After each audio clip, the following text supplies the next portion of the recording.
Hello students, I welcome you all in this new video. And आज के इस video में हम डिस्कस करने वाले हैं हमारी एडवांस माइक्रो इकोनॉमिक थ्योरी, जो कि बुक है written by H N Ahuja sir. ठीक है, तो ये बुक जो है काम आती है फॉर द इकोनॉमिक्स ऑप्शनल और students who are preparing for UPSC, and also for the students of economic honors graduates and any person who is interested in reading that book. So क्या होता है ना कि काफी लोगों को इसको समझने में बहुत ज्यादा प्रॉब्लम आती है। तो हम क्या करेंगे, हम सीरीज लॉन्च कर रहे हैं जिसके अंदर हम इस बुक को complete each and every chapter जो कि एग्जाम पॉइंट ऑफ व्यू से रिलेवेंट है वो हम डिस्कस करेंगे। एंड जो भी आपके डाउट्स हैं वो हम सॉल्व करेंगे। ओके, सो चलिए स्टार्ट करते हैं। ठीक है, तो इकोनॉमिक्स की जो बुक है एच एल आहूजा की, वो इस तरीके से शो होती है। One second. ओके, तो दोनों जो बुक के जो कवर पेज हैं वो अलग अलग है, बिकॉज एक ये वाली जो है ये कलरफुल वाली है और ये ब्लैक एंड व्हाइट है, बट जो कंटेंट है दोनों का वो एग्जैक्टली सेम है। तो you don't have to worry कि हमारा कंटेंट डिफरेंट होगा, कंटेंट दोनों में सेम टू सेम है, बट बुक के कवर कवर पेज अलग है। सो आई होप आपको इससे कोई प्रॉब्लम नहीं होगी। ओके, तो आपको आप जानते हैं कि ये वाली जो हमारी बुक है एच एन आहूजा सर की, ये वाली हम रेफर करने वाले हैं। ओके, सो आज हम स्टार्ट कर रहे हैं जो है वो चैप्टर 6 है, जो कि पार्ट 2 का है। ठीक है, और हम चैप्टर 6 से स्टार्ट क्यों कर रहे हैं? बिकॉज चैप्टर 1 टू चैप्टर 5 जो है बहुत ही बेसिक कॉन्सेप्ट्स है, वो थ्योरेटिकल है और जो कि एग्जाम पॉइंट ऑफ व्यू से बहुत ज्यादा रेलिवेंट नहीं है। ठीक है, इस वजह से हम चैप्टर 6 से स्टार्ट कर रहे हैं और यहाँ पे हम बेसिक जो हमारे डिमांड है और यूटिलिटी है, उसके फंक्शंस है, हम बेसिकली डिमांड के बारे में बहुत अच्छे से डिस्कस करेंगे। ओके, सो इसके नोट्स आप अगर आप चाहें तो अपने साथ साथ नोटबुक में लिख सकते हैं। ठीक है, अदरवाइज मैं इसकी जो पीडीएफ है वो आपको प्रोवाइड करा दूंगा। Okay, so first first of all we have to think that what is demand. ठीक है, डिमांड के बारे में बात करें, हमें पता होना चाहिए डिमांड होता क्या है और डिमांड का क्या फंक्शन होता है। ठीक है, तो पहली चीज तो ये। ठीक है, तो demand and demand function. Okay, demand and demand function. तो demand of a commodity is the amount that a consumer will purchase it at various given prices during a given period of time। तो actually में demand क्या है कि commodity, उसका कितना amount हम purchase कर रहे हैं। मान लीजिए कोई भी कमोडिटी है या कोई भी सर्विस है, उसका कितना amount we want to purchase. ठीक है, एट वेरियस गिवन प्राइसेस, उसके डिफरेंट डिफरेंट जो प्राइसेस है उस पे हम परचेज करना चाहते हैं during a given period of time. एक गिवन पीरियड ऑफ टाइम में हमें उसको परचेज करना है। ठीक है, तो बेसिकली बेसिक डेफिनेशन जो है डिमांड की ये हो गई। ठीक है, तो डिमांड जो है इकोनॉमिक्स की टर्म्स में देखा जाए तो ये इंप्लाई करता है वो desire to purchase and ability to pay for the good. It means हमारी डिजायर है कि हमें उसको परचेज करना है और हमारी एबिलिटी भी है, यानी हमें उतने अमाउंट का मनी हमारे पास है, इनकम है कि हम उसको परचेज कर सकते हैं। राइट, तो हमारे पास डिजायर भी है और एबिलिटी भी है, मनी भी है कि हम उसको परचेज कर पाए। तो ये नोटवर्दी होगा कि mayor desire for commodity does not constitute demand. यानी कि हमारे पास डिजायर है बट हमारे पास इनकम नहीं है उसको परचेज करने के लिए, तो हम उसको डिमांड की कैटेगरी में नहीं कंसिडर करेंगे, बिकॉज हमारे पास उतनी इनकम ही नहीं है, तो हम उसको डिमांड जनरेट ही नहीं कर पाएंगे, बस हमारी डिजायर है। ठीक है, लेट सपोज एक एग्जांपल लेते हैं, पुअर मैन है। ठीक है, और उसकी डिजायर है, बहुत मुश्किल से अपनी रोजमर्रा and both ends and needs को फुलफिल कर पाता है, उसको विश है कि वो एक कार खरीदे। ठीक है, इस विश और desire for a car will not constitute the demand, demand नहीं होगा, because he can not afford to pay for it. ठीक है, he can not afford to pay for it. Okay, he has no purchasing power, he wish to and desire effective in the market, यानी कि उसके पास कोई purchasing power नहीं है, because he is poor and mere इस desire can not constitute a demand. Okay, so economics की terms में unless demand is back by purchasing power, अगर डिमांड परचेजिंग पावर से बैक नहीं है तो और उसकी एबिलिटी टू पे नहीं है तो it does not constitute a demand. ठीक है, उसको हम डिमांड कंस्टिट्यूट नहीं करेंगे। ठीक है, और डिमांड जो है for a good is determined by several factors, कुछ फैक्टर्स पे डिटरमाइन करता है। सबसे पहले तो प्राइस है, प्राइस ऑफ द कमोडिटी, उसका प्राइस क्या है जो कमोडिटी हम परचेज करना चाहते हैं। फिर उसके टेस्ट एंड डिजायर्स कैसे हैं, फिर कंज्यूमर को कमोडिटी कैसी लगती है, मतलब वही टेस्ट एंड डिजायर। फिर इनकम, इनकम भी एक मोस्ट इंपॉर्टेंट फैक्टर है। और the price of related and substitute goods, the price of related and substitute goods.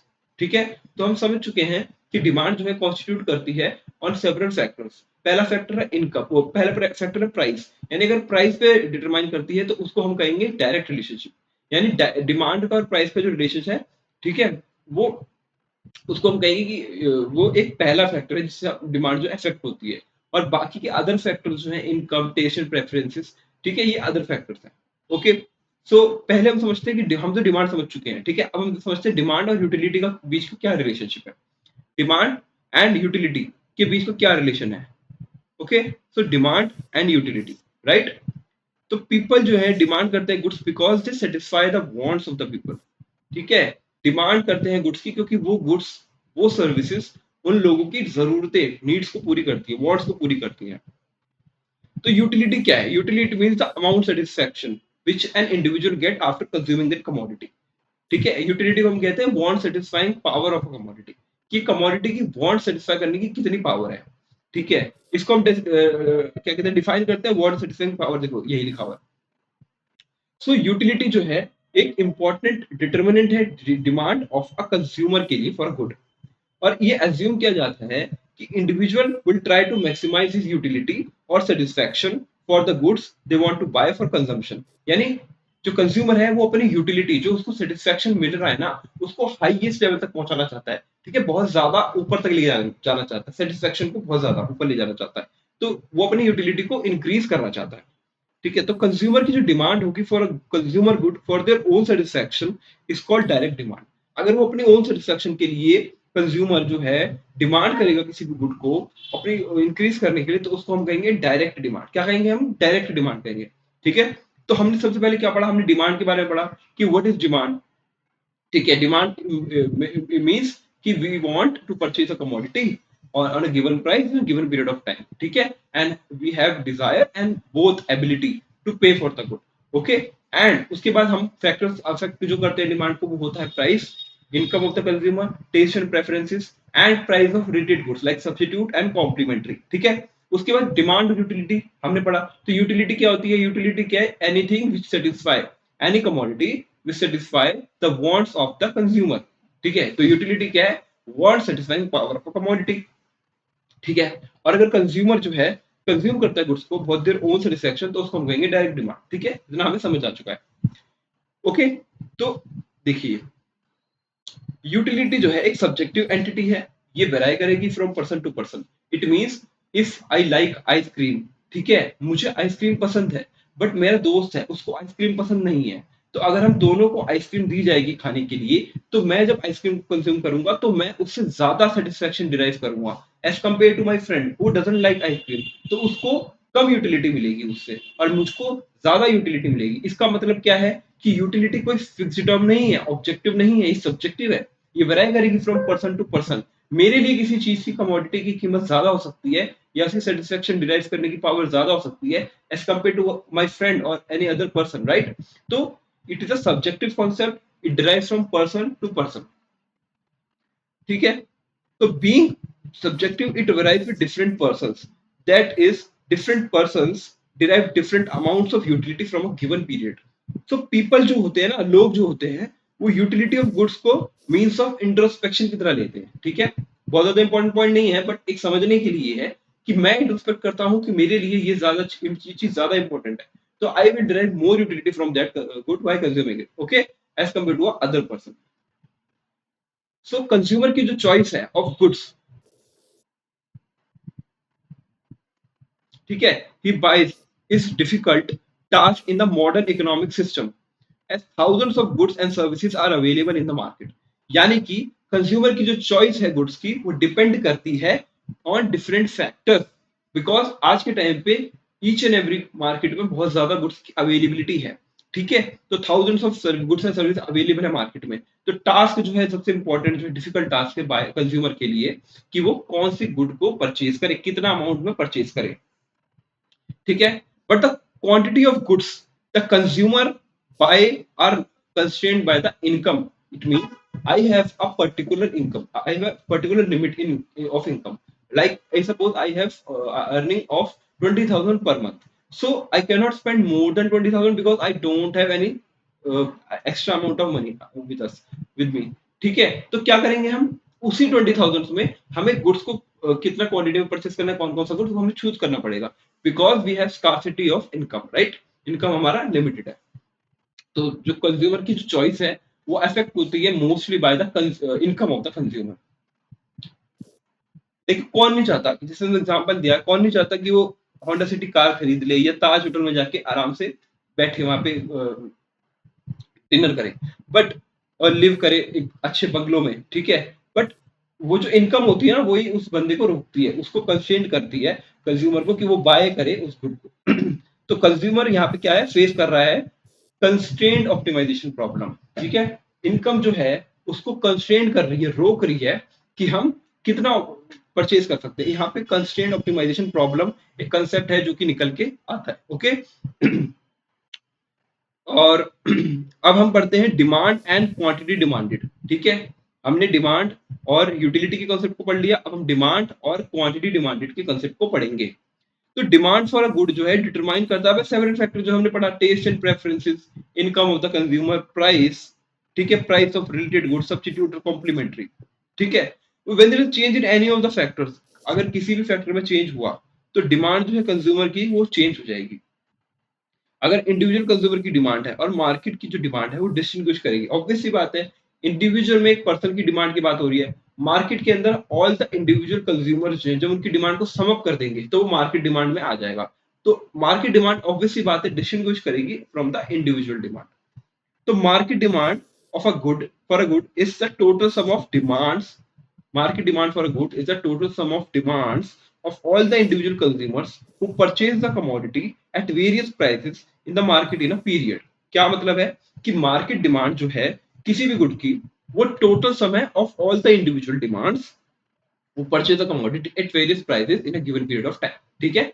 Individual demand हो गई सिंगल डिमांड, और मार्केट डिमांड हो गई ऑल द इंडिविजुअल डिमांड्स को जब हम सम अप कर देंगे तो उसको कहेंगे हम मार्केट डिमांड। डिमांड का एक फंक्शन होता है, ठीक है। डिमांड फंक्शन जानना जरूरी है कि डिमांड जो डिपेंड किस पे करता है, लाइक हम मैथमेटिक्स में फंक्शन करते हैं ना, ठीक है, it is a function of this, it is a function of this. तो लाइक दैट हम डिमांड फंक्शन को भी हम ऐसा इसी तरीके से करते हैं। जो डिमांड फंक्शन है कमोडिटी का, वो डिस्क्राइब करता है relationship between the quantity demanded and the factors that influences, quantity demanded और उसके फैक्टर्स जो उसको इन्फ्लुएंस कर रहे हैं, like taste and preference, income, price, these are different factors. तो इंडिविजुअल डिमांड कमोडिटी की जो है डिपेंड करती है उसकी ओन प्राइस पे, उसकी इनकम पे, price of related commodities, taste and preference, advertising expenditure, producer for the commodity in the question. तो इंडिविजुअल डिमांड फंक्शन किस तरीके से हम लिख सकते हैं, क्वांटिटी डिमांड की फंक्शन है, ठीक है, is a function of F of function of price, income, price of related goods, तो taste and preference and advertising expenditure, ठीक है। ये आपको याद करने की जरूरत नहीं है, यहाँ पे रेफर करने के लिए हमने एक फंक्शन लिखा है, ठीक है, नॉर्मल सा, ठीक है। पेपर में इस तरीके से हमें नहीं करना, बस समझने के लिए हमने यहाँ फंक्शन लिखा है। इस तरीके से फंक्शन हो सकता है क्योंकि सब पे डिपेंड कर रहा है। तो क्या है, ये एक यूजफुल है for the focus of relationship between quantity demanded of a good and the price, ठीक है, quantity demanded of a good and it's price. Let suppose हम पहले लेते हैं डिमांड और प्राइस का रिलेशनशिप। डिमांड और प्राइस का रिलेशनशिप हम लेंगे तो वो एक और अदर फैक्टर्स को हम कांस्टेंट रखेंगे। क्या करेंगे हम, अदर फैक्टर्स को हम कांस्टेंट रखेंगे, keeping other determining factors such as consumer का इनकम, उसका प्राइस, टेस्ट, उसका प्रेफरेंस कांस्टेंट। इसको हम कहेंगे इसको हम कहेंगे सिट्रस पेरिबस। सिट्रस पेरिबस का मीनिंग होता है we have to think about demand and demand affection of demand is affected only by price and other factors are being constant. जो बीइंग कांस्टेंट रखा है अदर फैक्टर्स को, हम उसी को हम कहेंगे सिट्रस पेरिबस, ठीक है। ओके, ऑल्सो जो क्वांटिटी डिमांडेड यहाँ पे फंक्शन दिया हुआ है, वो दिया हुआ है quantity demanded is a function of price of X, ठीक है, it depends on the price of X, right. तो डिमांड फंक्शन जो होता है considered to be a linear function, linear form है, क्वाड्रेटिक फॉर्म नहीं है, क्यूबिक फॉर्म नहीं है, लीनियर फॉर्म है। और specific demand function of a linear form can be written as Q D is equal to A minus B P X. P X हो, P Y हो, कोई भी गुड हो ले सकते हैं। तो इसमें जो ए है, ठीक है, ए है वो एक पॉजिटिव टर्म है, पी एक्स जो है वो प्राइस है, और बी जो है स्लोप है डिमांड फंक्शन का, जो डिपेंड करेगा किस तरीके से प्राइस जो चेंज हो रहा है। और नेगेटिव जो यहाँ पे जो है चीज है, यहाँ पे जो चीज ये नेगेटिव है, ये डिनोट करती है स्लोप। अगर नेगेटिव स्लोप है तो डाउनवर्ड स्लोपिंग होगा, अगर ये पॉजिटिव स्लोप होगी तो अपवर्ड स्लोपिंग होगा। जनरली डिमांड और प्राइस जो होता है उसका रिलेशनशिप इनवर्स होता है। इट मींस अगर प्राइस जो है बढ़ेगा तो डिमांड जो है कम होगी, सेम अगर प्राइस कम होगा तो डिमांड बढ़ेगी। इसको कहते हैं इनवर्स रिलेशनशिप। क्या कहते हैं? Inverse relationship. इसकी वजह से जो डिमांड कर्व की जो स्लोप होगी वो डाउनवर्ड स्लोपिंग होगी, ठीक है, ना कि अपवर्ड स्लोपिंग, राइट। तो यहाँ पे हम देखते हैं a the constant intercept term on X axis, b is the coefficient showing the slope of demand curve, the coefficient p, that is b negative implies there is a negative relationship between price and quantity demanded of a commodity, जो कि मैंने बोला वही चीज यहाँ लिखी हुई है,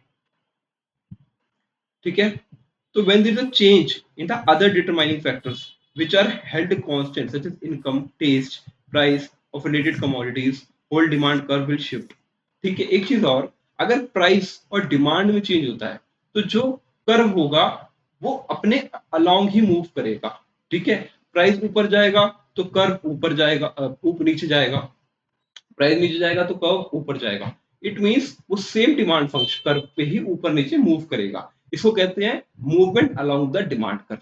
बट अगर प्राइस के अलावा चेंजेस हो रहे हैं फैक्टर्स में, लाइक इनकम में, टेस्ट में, प्रेफरेंस में, सब्स्टिट्यूट गुड, कॉम्प्लीमेंट्री गुड, तो उस केस में क्या होगा?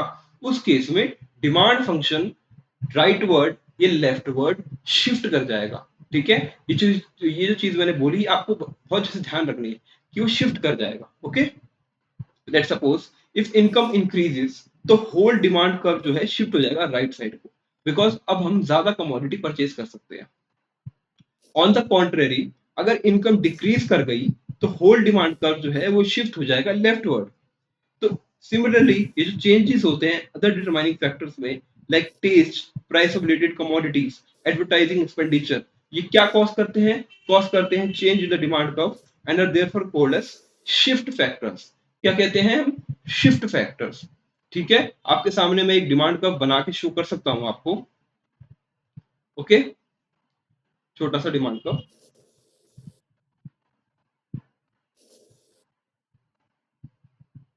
आई होप आपको दिख रहा होगा। ये y है, ये x है, जीरो। वन थिंग कि हम x एक्सिस पे लेंगे क्वांटिटी डिमांडेड और हम y एक्सिस पे लेंगे प्राइस, ठीक है। तो डिमांड कर्व जो हमारा बनता है वो कुछ इस तरीके से बनता है, डाउनवर्ड स्लोपिंग, ठीक है। इसकी जो स्लोप है वो स्ट्रेट होगी, कर्व होगी, कॉनकेव होगी, कॉन्वेक्स, वो डिपेंड करेगा किस रेट पे हम transformation, marginal rate of transformation पे। आई होप कि आपने ये 12th क्लास का कॉन्सेप्ट पढ़ा होगा, ठीक है। I will also teach you, ठीक है, दैट कॉन्सेप्ट, बट यहाँ पे इतनी रिक्वायरमेंट नहीं है। तो अभी हम नॉर्मल पढ़ते हैं कि डिमांड कर्व जो स्लोप डाउनवर्ड होगा और कुछ इस तरीके से कर्व बनेगा, ठीक है। एंड सपोज ये कर्व क्यों बना? मान लीजिए यहाँ पे प्राइस था इतना, ठीक है, P1। तो उस टाइम पे हम डिमांड करते थे हमारा Q1। लेकिन अगर प्राइस कम हुआ, प्राइस मान लो P1 से हो गया P2, तो हमने बताया इनवर्स रिलेशनशिप है। तो अगर P2 हुआ तो हम क्वांटिटी डिमांडेड जो है ज्यादा करेंगे, यानी अब हम Q2 डिमांड करने लगेंगे। देखो, क्वांटिटी डिमांडेड जो है वो यहाँ से यहाँ इंक्रीज हुआ ना, जब प्राइस यहाँ से डिक्रीज हुआ, ठीक है। यहाँ से जब यहाँ प्राइस कम हुआ तो यहाँ पे क्वांटिटी डिमांडेड जो है इंक्रीज हो गया, ठीक है। यानी P1 से P2 आते हैं तो Q1 से Q2 जाते हैं। इसको कहेंगे इनवर्स रिलेशनशिप, यानी प्राइस कम होगा तो डिमांड बढ़ेगी और अगर प्राइस बढ़ेगा तो डिमांड कम हो जाएगी ठीक है। और जब हम इन पॉइंट्स को ज्वाइन करेंगे तो हमारे डिमांड कर्व आ जाएगा निकल के, वही चीज। लेकिन यहाँ पे हम क्या है, यहाँ पे मूवमेंट हो रही है डिमांड कर्व की ऊपर नीचे अलोंग द डिमांड कर्व, क्योंकि ये प्राइस की वजह से चेंज हो रहा है। बट सपोज प्राइस जो है कांस्टेंट रखते हैं, प्राइस चेंज नहीं हो रहा है, ठीक है। प्राइस अगर कांस्टेंट है, मान लीजिए प्राइस हमारा कांस्टेंट है P1 पे, P1 पे कांस्टेंट प्राइस है और हमारी इनकम बढ़ गई, तो इनकम बढ़ गई तो हम ज्यादा खर्च कर सकते हैं ना, हम ज्यादा कमोडिटी परचेज कर सकते हैं, राइट। तो हमारा जो कर्व है वो राइट वर्ड को शिफ्ट हो जाएगा, ऐसे राइट वर्ड को शिफ्ट होगा और इस प्राइस पे ही हम अब क्यू वाली 3 इतना, यानी Q1 से ज्यादा खरीद पा रहे हैं, तो इसको कहेंगे शिफ्ट अलोंग द डिमांड का, राइट वर्ड शिफ्ट। और अगर हमारी ये इनकम कम हो जाती तो ये लेफ्ट वर्ड शिफ्ट हो जाता, ठीक है, ये लेफ्ट वर्ड शिफ्ट हो जाता। तो इसको कहेंगे shift along the shift of the demand का। और पहले वाले को इसमें जो प्राइस से रिलेटेड था खाली, तो उसको हम कहेंगे मूवमेंट अलोंग द डिमांड। ठीक है, तो आई होप आपको ये अच्छे से क्लियर होगा कॉन्सेप्ट। एक चीज और पढ़ते हैं, law of demand. Law of demand बहुत ज्यादा इंपॉर्टेंट कॉन्सेप्ट है। इसी की वजह से there is a inverse relationship between price and quantity demanded. According to the law of demand, other things being equal, if the price of a commodity fall, the quantity demanded of it will rise. Price fall हुआ, quantity demanded उसकी rise करेगी। ठीक है, and if the price of a commodity rises, अगर price of the commodity जो है rise करेगी, तो its quantity demanded will decline, यानी सेम ऊपर नीचे concept है। तो according to law of demand, there is an inverse relationship between price and quantity demanded, other things being equal, other things being same, right? Other things being same. तो demand curve जो है, ठीक है, और law of demand, मान लीजिए price है यहाँ पे, ठीक है, यहाँ पे 12 है, फिर कम हो रहा है, 10 हो रहा है, फिर 8 हो रहा है, फिर 6 हो रहा है, फिर 4 हो रहा है, फिर 2 हो रहा है। जैसे जैसे प्राइस कम होगा वैसे वैसे क्वांटिटी डिमांडेड जो है वो बढ़ेगी, क्योंकि there is a inverse relationship. ठीक है, तो 10 से फिर 20 हो गई, फिर 30 हो गई, फिर 40 हो गई, 50 हो गई, 60 हो गई, यानी कि ये कम हो रही है। ठीक है, कम हो रही है, सॉरी, क्वांटिटी डिमांडेड बढ़ रही है व्हेन प्राइस इज डिक्रीजिंग। और उसी को हमने एक कर्व पे शो करा है। ठीक है, ये वाले कर्व पे देखो, ये वाला कर्व है, यहाँ पे हमने एक्स एक्सिस पर क्वांटिटी ले ली, यहाँ पे प्राइस ले लिया, जो कि मैंने अभी बताया आपको, और ये कर्व इस तरीके से हमारा कुछ बना। ठीक है, और हम पॉइंट को ज्वाइन करेंगे तो ये हमारा डिमांड कर्व बन गया। ठीक है, तो इसी को हम कहेंगे लॉ ऑफ डिमांड। तो डाउनवर्ड स्लोपिंग डिमांड कर्व जो है, it is accordance with the law of demand, it is accordance with the law of demand, which as stated above describes inverse price demand relationship, which describe inverse price demand relationship। तो हमने law of demand भी पढ़ लिया। But एक चीज और कि demand curve slope downward क्यों होगा, why demand curve slope downward, इसके दो रीजंस हैं। इसके दो रीजंस क्या है, पहला है इनकम इफेक्ट एंड दूसरा है सब्स्टिट्यूशन इफेक्ट। इनकम इफेक्ट क्या, यानी कि अगर प्राइस ऑफ कमोडिटी फॉल कर जाएगा तो कंज्यूमर के पास ज्यादा पैसे बचेंगे क्वांटिटी डिमांड करने के लिए, क्योंकि अब प्राइस कम हो गया है, तो हम कम प्राइस को पे करके भी उतना क्वांटिटी में डिमांड खरीद सकते हैं। लेकिन अभी भी हमें कुछ पैसा लेफ्ट पड़ जाएगा ना, तो विद हिज गिवन इनकम, तो अब क्या करेगा वो, चूज करेगा, if he chooses to buy the same amount of quantity as before, some money will be left with him because he has to spend less on the commodity due to his lower price। ठीक है, income effect की वजह से भी lower होता है, downward sloping होता है। और सब्स्टिट्यूशन इफेक्ट, सब्स्टिट्यूशन इफेक्ट का मतलब कि अगर important other important reason why the quantity demanded of commodity rises as its prices falls, उसको हम कहेंगे सब्स्टिट्यूशन इफेक्ट। लेट सपोज हमारे पास टी है और हमारे पास कॉफी है। ठीक है, हमारे पास टी है और हम दोनों को डिमांड करते हैं, इसका प्राइस था ₹10, इसका भी प्राइस था ₹10। ठीक है, हम दोनों को करते हैं कंज्यूम, बट एक्चुअली में क्या हुआ, कॉफी का प्राइस जो है वो बढ़ गया और वो ₹10 से ₹20 हो गया, और टी का प्राइस ₹10 ही रहा। ठीक है, ठीक है, तो अब क्या हुआ, जब कॉफी का प्राइस बढ़ गया और टी का प्राइस सेम है, ठीक है, या टी का प्राइस कम भी हो गया, तो हम क्या करेंगे, हमारी जो डिमांड है कॉफी से शिफ्ट करके टी पे ले आएंगे, क्योंकि टी हमारे लिए रिलेटिवली सस्ता है as compare to coffee, coffee महंगा है।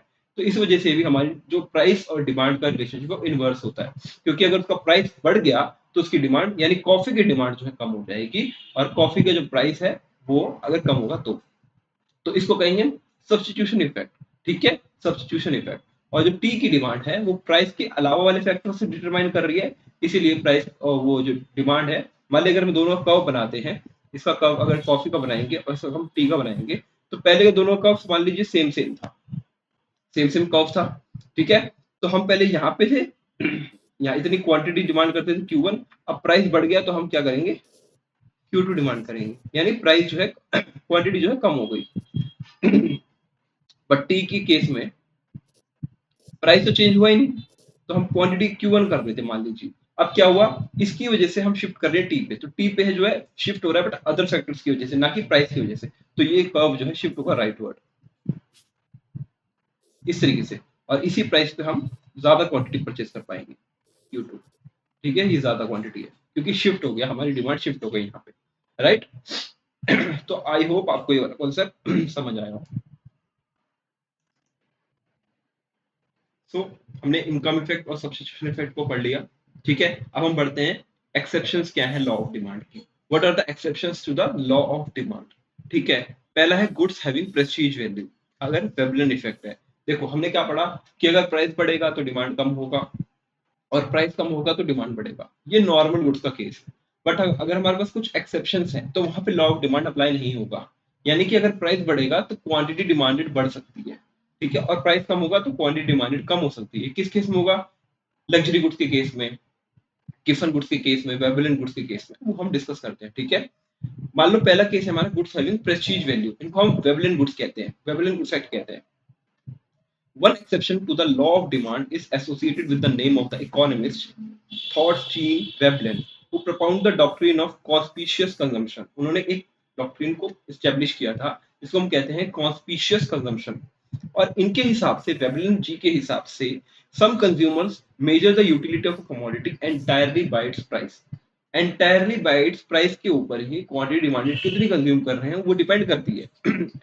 देखिए, for them the greater the price of the commodity, the greater will be its utility। अगर प्राइस ज्यादा है तो उनके लिए ज्यादा यूटिलिटी है। किस तरीके से कह सकते हैं? अगर वो लग्जरी गुड्स परचेज करने वाला पर्सन है तो उसको ये लगता है कि अगर जितना महंगा सामान है वो मेरे लिए मेरे स्टेटस को शो करेगा, तो वो ज्यादा उसकी डिमांड करेगा।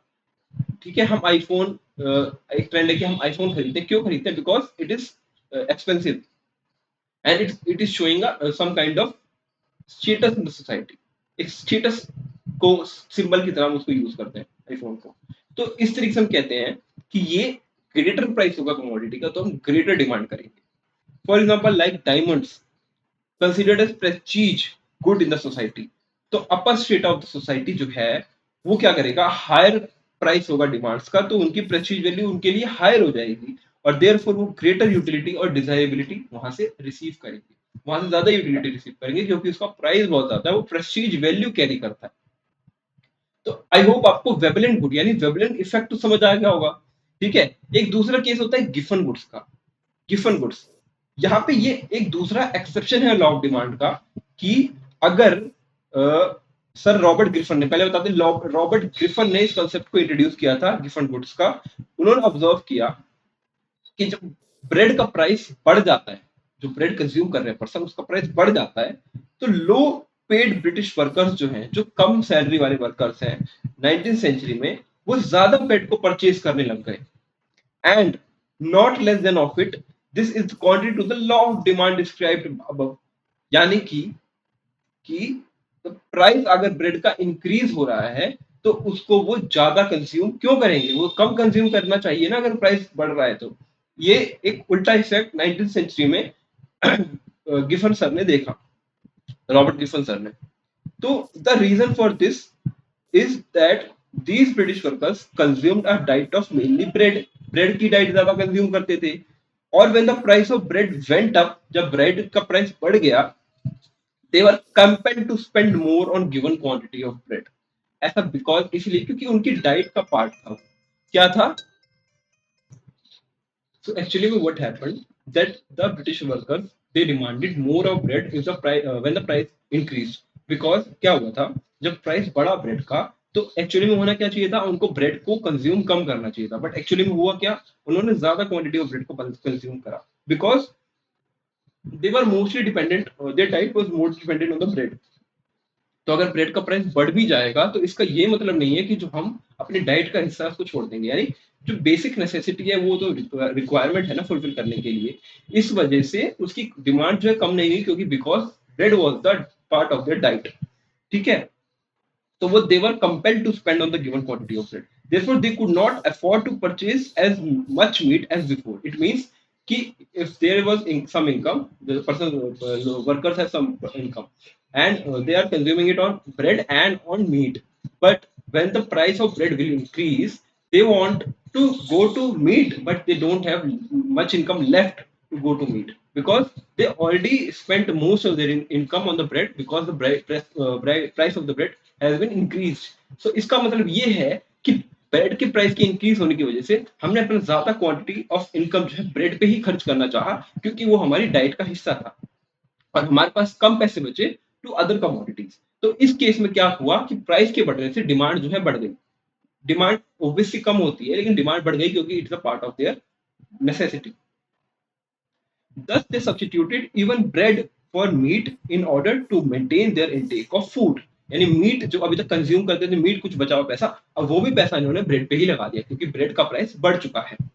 तो इसका क्या मतलब है? तो इन्होंने क्या करा, रॉबर्ट गिफन ने इस कॉन्सेप्ट को दिया, and such goods in whose case there is a direct price और डिमांड का रिलेशनशिप होता है, उसको हम कहेंगे गिफन गुड्स।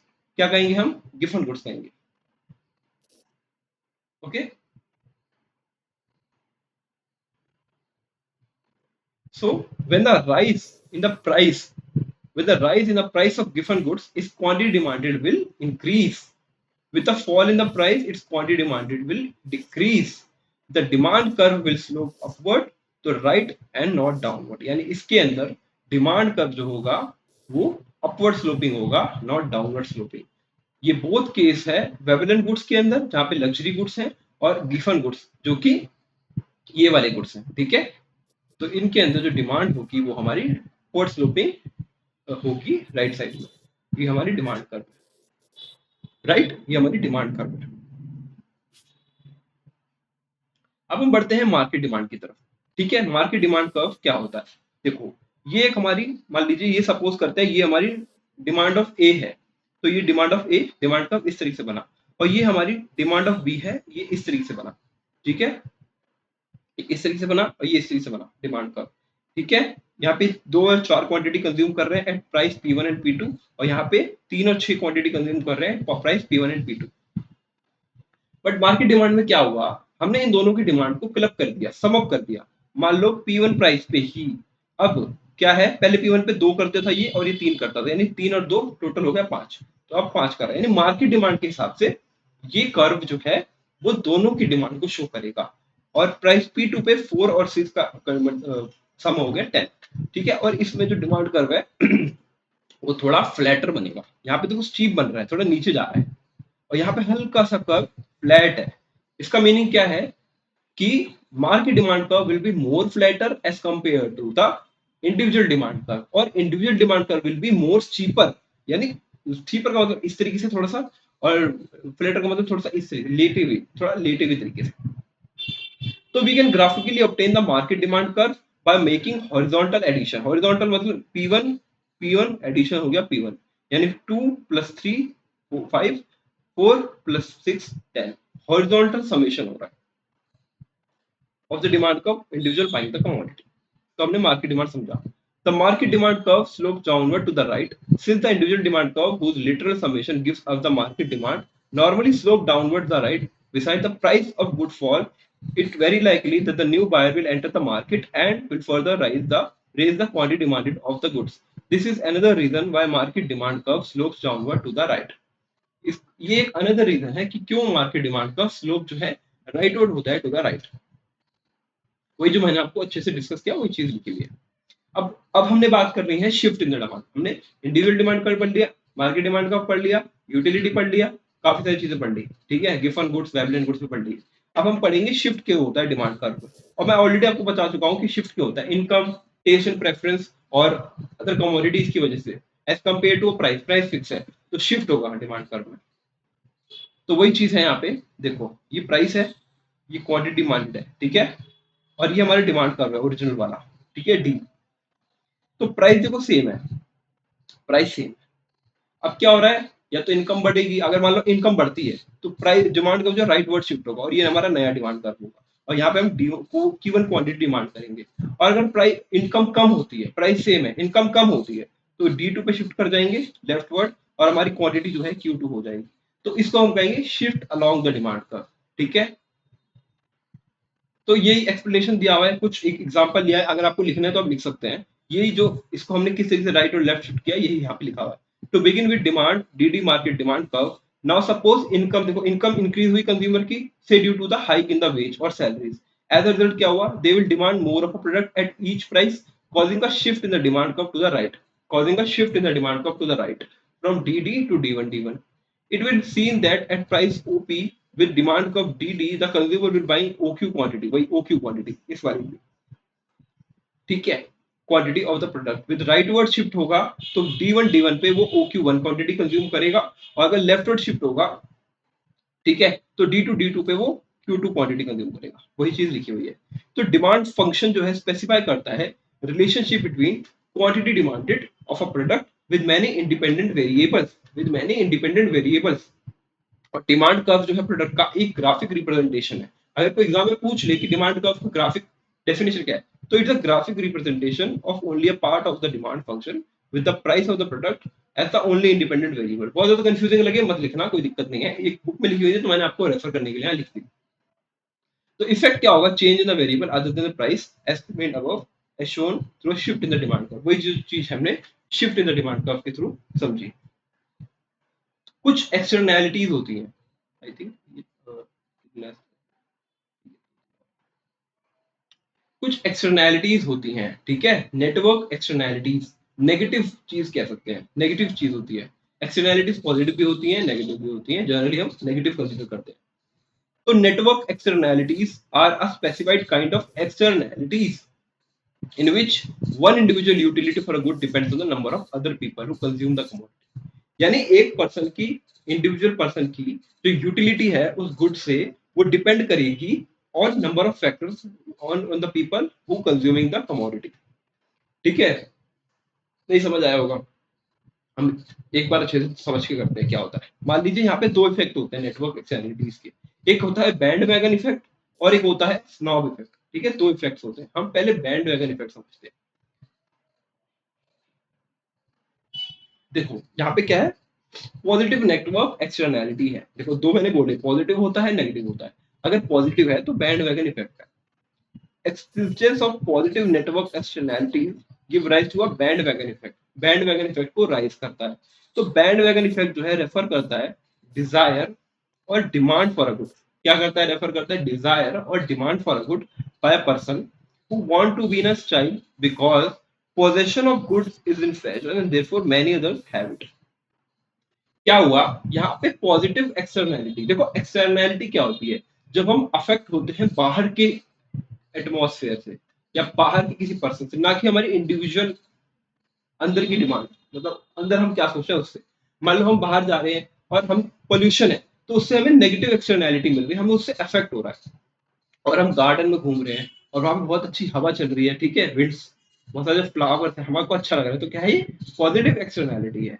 अगर हम रोड पे चल रहे हैं और स्ट्रीट लाइट प्रोवाइड कर रखी है गवर्नमेंट है और उससे हमें इजी हो रहा है वे जाने के लिए, तो क्या है वो हमारी पॉजिटिव एक्सटर्नैलिटी, क्योंकि हम उससे कुछ अच्छी चीज मिल रही है। और नेगेटिव में क्या है कि हम बाहर जा रहे हैं, पॉल्यूशन है, ठीक है, बहुत बेकार चीज लग रही है, तो उससे हमें नेगेटिव इफेक्ट मिलेंगे। बैंड वैगन इफेक्ट में क्या होता है, जो अदर पॉजेस कर रहे हैं उसकी वजह से हमें, हम पे इन्फ्लुएंस आएगा कि हम भी वो कंज्यूम करें, क्योंकि वो चीज फैशन के अंदर है। मान लो कोई चीज नहीं आई, ठीक है, मार्केट में कोई जीन्स नहीं आई, ठीक है, और सब लोग उसको यूज कर रहे हैं, तो क्या आप उसको नहीं चाहोगे कि आप भी उसको यूज करो, आप भी उसको खरीदो। तो क्या है, ये बैंड वैगन इफेक्ट है। यानी अब मार्केट की वजह से आप फोर्स हो गए कि आप उसको खरीदो। इसका मतलब ये है कि अगर आप D10 पे थे, आप D10 पे थे, ठीक है, ये हमारी डिमांड कब था, एट प्राइस एट प्राइस 100 हम 10 क्वांटिटी कंज्यूम कर रहे थे। लेकिन क्या हुआ, हुआ क्या, हम डिमांड हमारी शिफ्ट होती रहेगी, क्योंकि क्योंकि हमारा जो परचेज करने का मन हो रहा है वो हो रहा है बिकॉज ऑफ मार्केट, वो चीज फैशन में, तो हम और डिमांड इंक्रीज करेंगे। तो D1 से D20 पे गए, तो यहाँ पे हम 25 यूनिट डिमांड कर रहे हैं, मतलब अलग प्राइस पे, इस पे 20, इस पे 25, ठीक है, अगले वाले पे 30 और हमने बढ़ा दिया। इस पे हम क्या कर रहे हैं इस पे हम 30 यूनिट्स कर रहे हैं और बढ़ा दिया D40, ठीक है, यहाँ पे 40 यूनिट्स कर रहे हैं। तो क्या हुआ, जो डिमांड है वो शिफ्ट होती रही और हम जब इसको कर्व को ज्वाइन कर देंगे, देखो, तो ये हमारा मार्केट डिमांड कर रहा है। अब देखो नीचे क्या लिखा, देखो नीचे क्या लिखा हुआ है, प्राइस की, प्राइस पहले 100 था, ठीक है, और प्राइस से 50 हो गया, ठीक है, प्राइस में 50 हो गया, तो मार्केट डिमांड पे देखो क्या असर पड़ा। पहले हम 20 कंज्यूम करते थे मार्केट में, अब 40 कर रहे हैं अगर प्राइस कम हो गया, ठीक है। और इस ये जो 30 प्राइस है हमारा, मतलब ये जो इफेक्ट है ना, 25 से 30, ये हमारा बैंड वैगन इफेक्ट है। और ये जो है हमारा 20, ये प्योर प्राइस इफेक्ट है। यानी प्राइस के कम होने से जो इंक्रीज हो रहा है डिमांड में, वो प्राइस इफेक्ट है। But as compare to, price तो कम हो रहा है, बट जो मार्केट फोर्स हमें इन्फ्लुएंस कर रही है कि हमें चीज खरीदें, उससे जो हमारी डिमांड इंक्रीज हो रही है, उसको हम बैंड वैगन इफेक्ट कह रहे हैं।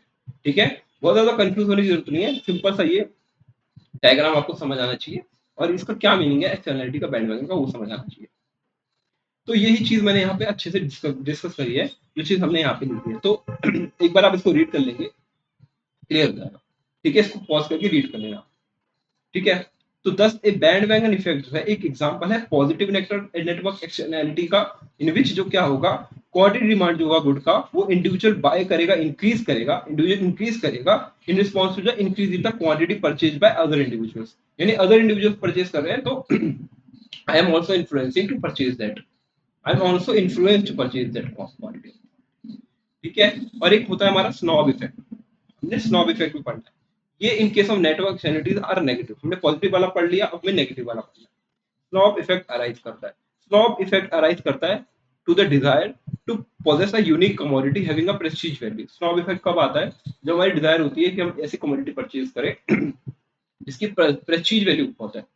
तो स्नॉब इफेक्ट जो है क्वाइट क्वांटिटी है बैंडवैगन इफेक्ट के। क्वांटिटी डिमांड जो होता है कमोडिटी का, having a snob is value is greater the smaller the number of people owing it. यानी अगर कम लोग खरीद रहे हैं तो इसका मतलब स्नॉब इफेक्ट, यानी उसकी जो यूटिलिटी है वो ज्यादा है लोगों के हिसाब से, उन लोगों जो खरीदते हैं उसको। तो रेयर वर्क ऑफ आर्ट हो गया, स्पेशली डिजाइन स्पोर्ट्स कार हो गई, स्पेशली डिजाइन क्लोथिंग हो गई, ठीक है, वेरी एक्सपेंसिव लग्जरी कार हो गई। तो ये एग्जांपल है हमारे स्नॉब यानी महंगे गुड्स के। तो यूटिलिटी जो यहाँ पे मिलती है वो वेरी एक्सपेंसिव है, लग्जरी कार है। Is mainly due to the prestige and status value, यानी कि अगर इसका प्राइस ज्यादा है तो इसकी डिमांड ज्यादा है, अगर प्राइस कम हुआ तो इसकी डिमांड ऑटोमेटिकली कम होगी क्योंकि इसकी प्रेस्टीज वैल्यू कम हो जाएगी। लोग महंगा सामान क्यों खरीदते हैं, क्योंकि उसकी प्रेस्टीज वैल्यू ज्यादा होती है। तो ये एक नेगेटिव नेटवर्क एक्सटर्नैलिटी है because it in which result from fact that only few others own it, खाली कुछ लोग ही ओन करते हैं। इसका डायग्राम देखिए इंडिविजुअल का। ठीक है, पहले वो D1 पे था, ठीक है, फिर D2 पे आया, फिर D3 पे आया, फिर D4 पे आया। ये लेफ्टवर्ड शिफ्ट क्यों कर रहा है, ये लेफ्टवर्ड शिफ्ट क्यों कर रहा है, क्योंकि प्राइस जो है कम हुआ है, प्राइस कम हुआ है तो वो लेफ्टवर्ड शिफ्ट करेगा, और अगर प्राइस राइज होगा तो वो राइटवर्ड शिफ्ट करेगा। यानी कि क्या कहते हैं, प्राइस बढ़ेगा तो इंडिविजुअल की जो डिमांड है वो भी बढ़ने लगेगी। ओके, देखिए तो यहाँ पे मैंने लिखा हुआ है suppose G1 is the relevant demand curve when people think that 1000 people own the commodity having a snob value. मान लो D1 जो है स्नॉब वैल्यू है, D1 जो है कमोडिटी परचेज कर रहे थे, ठीक है, जब उनको लगा कि कुछ 1000 पर्सन कमोडिटी को वैल्यू करते हैं। Suppose that people think that 20,000 people are having this good, अब 20,000 लोगों के पास वो गुड है, तो उसकी स्नॉब वैल्यू और कम होगी क्योंकि अब ज्यादा लोगों के पास है, इस मींस उसकी प्रेस्टीज वैल्यू कम हो गई। Lower as a result of demand of the good decreases and demand curve shift to the left यानी D2 पोजीशन पे, D2 पोजीशन पे। अब क्या हुआ, again if people believe that 30,000 people happen to own the commodity, it's now value और prestige value it's further reduce, और कम होगी। एज अ रिजल्ट क्या होगा, डिजायर और डिमांड जो होगी फर्दर रिड्यूस होगी और डिमांड कर्व जो है फर्दर लेफ्टवर्ड शिफ्ट होगा। It is thought that 40,000 people access the good, the relevant demand is curve with G4। अब लास्ट पे आ गया, D4 पे आ गया, ठीक है। Thus, as a result, snob effect, the quantity demanded of a good fall as more people are believed to own it। ज्यादा लोग इसको खरीद रहे हैं, अल्टीमेटली क्या होगा, people come know how many people actually own the good if we join the points ABCE which represent the quantity demanded a different number of people own to the commodity and thus incorporating a snob effect have the market demand का। तो इसको हम join करेंगे तो ये हमारा market demand curve आ जाएगा, हमारा मार्केट डिमांड कर्व आ जाएगा। ओके, तो यहाँ पे देखो प्राइस इफेक्ट जो है ये पूरा है यहाँ तक, ये प्राइस की वजह से चेंज हुआ। नेट इफेक्ट जो है यहाँ तक 30 तक है और उसके आगे स्नॉब इफेक्ट है, यानी कम क्यों हुआ, स्नॉब इफेक्ट की वजह से। ठीक है, तो आई होप कि आपको ये सीरीज जो है पहला चैप्टर जो डिमांड एंड यूटिलिटी है और डिमांड एंड डिमांड फंक्शन है, चैप्टर नंबर 6 मैंने आज पूरी तरीके से अच्छे से डिस्कस कर दिया है, आपको कोई प्रॉब्लम होने वाली नहीं है। ठीक है, तो आई होप आपको ये वीडियो अच्छी लगी हो और नेक्स्ट वीडियो के लिए बने रहिएगा क्योंकि हम इसी तरीके से हमारी एचएल हो जो बुक है माइक्रो की, एडवांस माइक्रो इकोनॉमिक थ्योरी, उसको कंप्लीट करेंगे। तो थैंक यू वीडियो बनाने के लिए, thank you so much guys.